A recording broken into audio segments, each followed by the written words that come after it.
दिल्ली में केंद्रीय मंत्री शिवराज सिंह चौहान ने कहा, कांग्रेस तो कारगिल विजय दिवस पर भी सवाल उठाती है। 2004 से लेकर 2009 तक जब यूपीए की सरकार थी तो कारगिल विजय दिवस मनाया ही नहीं गया। कांग्रेस के एक सांसद ने कहा था कि हम क्यों मनाएं, वो युद्ध तो एनडीए की सरकार में लड़ा गया। क्या देश जब कोई युद्ध करता है तो किसी सरकार के लिए करता है? क्या इस तरह के प्रश्न खड़े करना देशभक्ति है?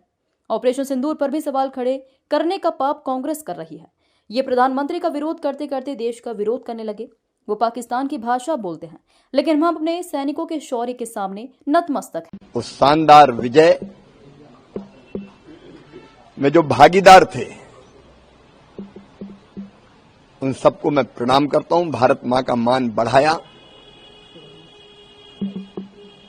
लेकिन कांग्रेस तो कारगिल विजय दिवस पर भी सवाल उठाती है। 2004 से लेकर 2009 तक जब यूपीए की सरकार थी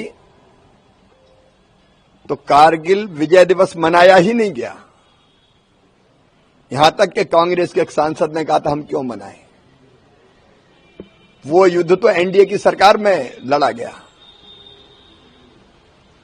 क्या देश जब कोई युद्ध करता है तो किसी सरकार के लिए करता है? क्या इस तरह के प्रश्न खड़े करना देशभक्ति है?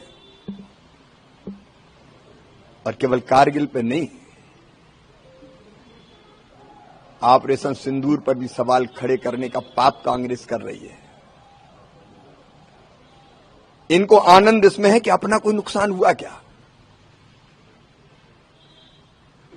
कांग्रेस की ये मनोवृत्ति राष्ट्र विरोध की सीमा तक जाती है।